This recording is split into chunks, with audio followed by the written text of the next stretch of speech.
Hello, hello, hello. Ẹ̀yin èèyàn mi, a kú dédé àsìkò yìí.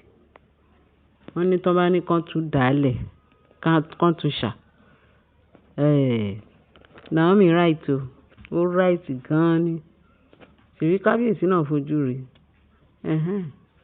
Nípa pé Ashley, pé bó ṣe rí Naomi ní ààfin lánàá, ó sáré wọlé pẹ̀lú ìgbónára pé ọmọbìnrin tó wá sáàfin lé. Wọ́n ní nẹ́ẹ̀sì ó dẹ̀ gbébọn. Tó point ẹ̀ sí Naomi. Tó point Naomi. Ó point ìbọn sí Naomi. Ṣé kò tó láti sọ wípé ìdúró sí ìbẹ̀rù sí ní ààfin pé kóun kúkú park? Wọ́n lòun ló fà á tí Naomi sọ pé kì í ṣe onítẹ̀ńṣọ̀n tẹ́lẹ̀ pé tóun bá wá sáàfin lánàá pé ẹrù òun tó kù pé òun fẹ́ kó. Torí ẹ̀ ló ṣe ní gut láti lọ gbémọ tó yá ìgbẹ́ là ń fẹ́wé tó tún di pé ṣe ló tún fi ìbànújẹ́ sí Ashley fira ẹ̀ sí ìbànújẹ́ ayérayé. Nígbà tó sọ pé kí Naomi má sinmi, òun náà ní fojú. Wọ́n ní ọmọ tó ní kí ìyá òun má sùn, òun náà ní fojú kó òun. Báwo lòun náà ṣe fẹ́ lálàáfíà? Nígbà tó fẹ́ kọ́ ọmọ nìkejì ẹ̀ lálàáfíà, kí ni nǹkan náà? Ààfin yẹn ṣé kì í ṣe ilé ọkọ ẹ̀? Ó fi ọkọ ẹ̀ lẹ̀, ọkọ tó bímọ méjì fún.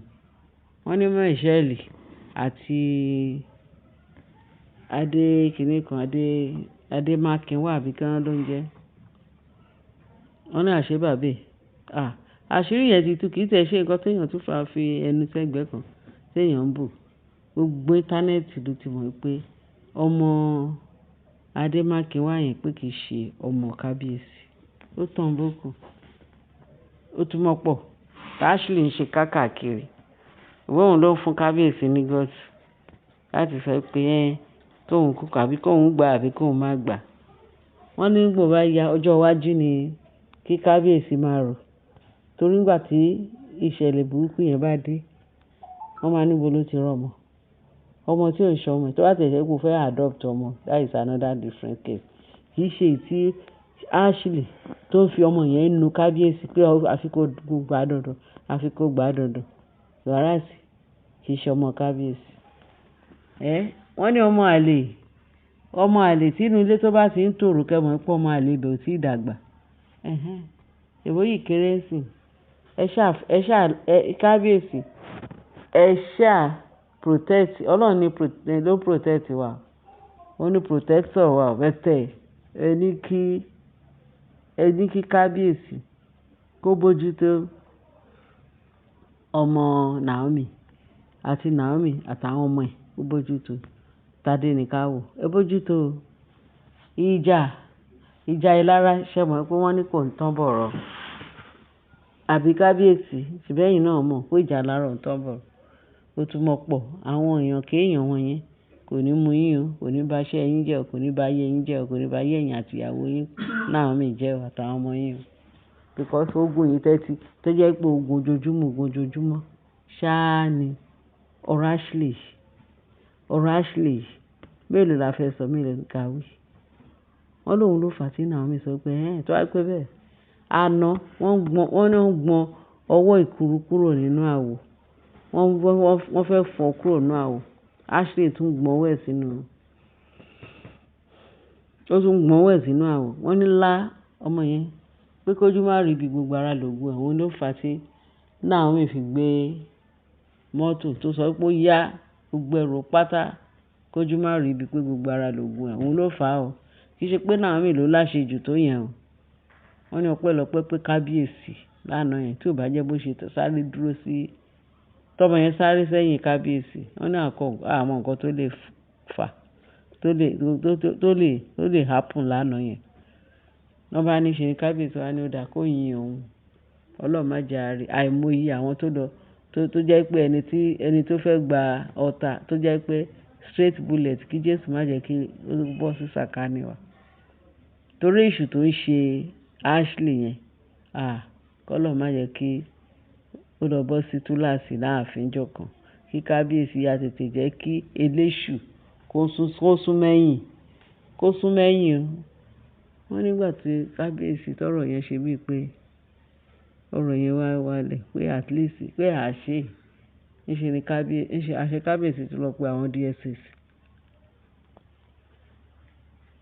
Bó ṣe sáré lọ pe àwọn DSS ni wọ́n ní tó bá yẹ pé ó fura ni pé àwọn DSS ó ti lọ pọ̀ ọlọ́pàá sóhun pa àṣẹ ó máa sá kúrò láàfin ó dẹ̀ máa tọ́jú ìbọn yẹn.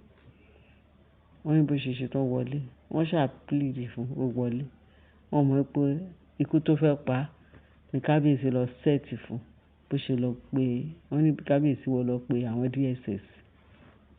Wọ́n ní kò pẹ́ kó jìnnà báwọn DSS kan ṣe land ni lọ́ bá fi handcuff sí Ashley lọ́wọ́ ní kábíyèsí kan point pé kó máa mú lọ.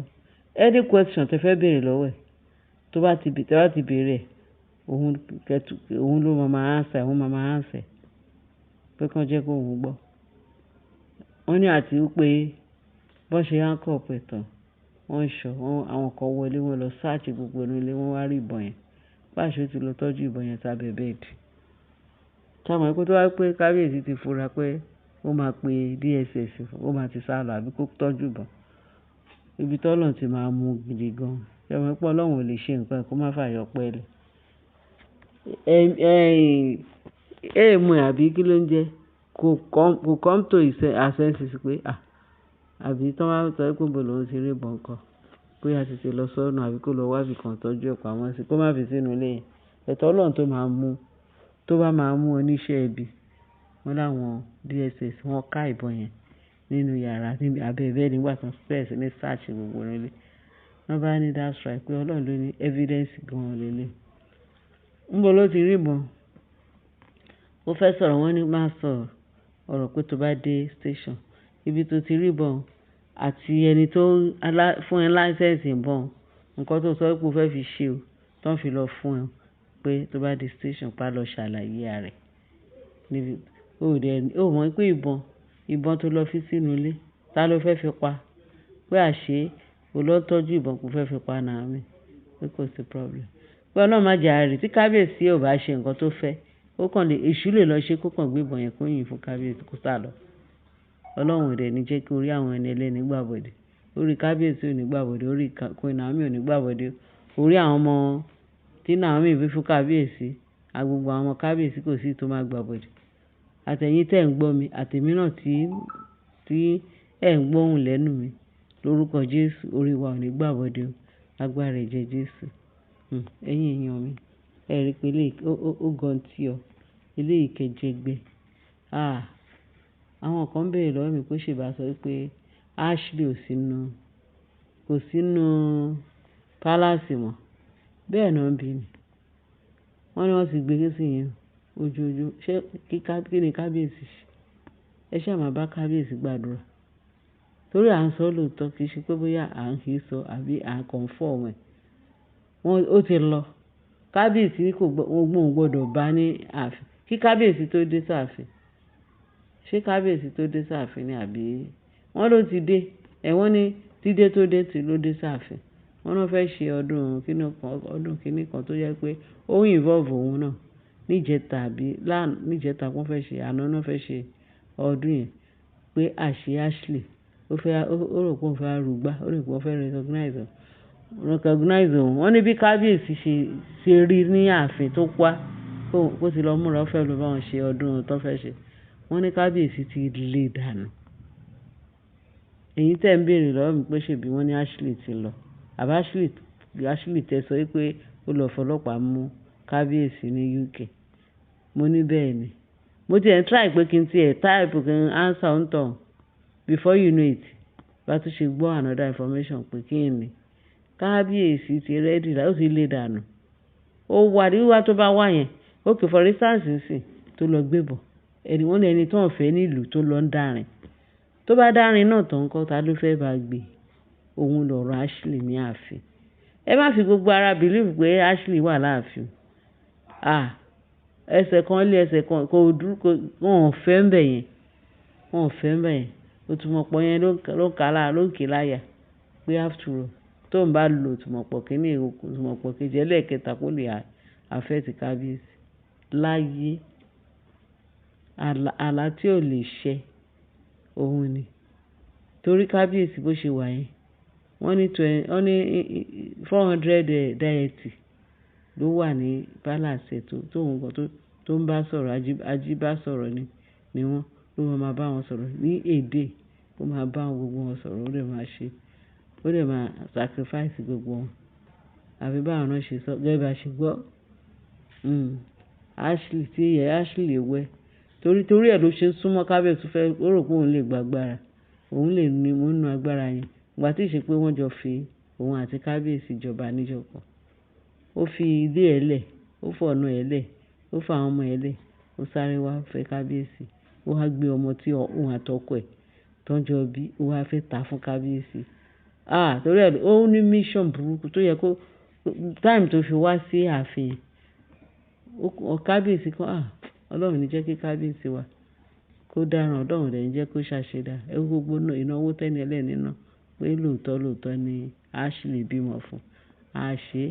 Ashley ìyà tó máa jẹ Ọlọ́run ti bá dé mọ́kúlà. Ẹ jẹ́ ká fi mọ́ bẹ́ẹ̀. Ẹ̀yin èèyàn mi, ẹ bá mi share, kí ẹ bá like, kí ẹ bá subscribe, kí ẹ bá fi tó kù sí comment section. Àbọ̀ Ọlọ́run á dájú lórí wa. Jésù Olúwa wa. Àmín. Ẹ ṣé bẹ́ẹ̀ ṣe ń tẹ́tí sí wa. Láyọ̀.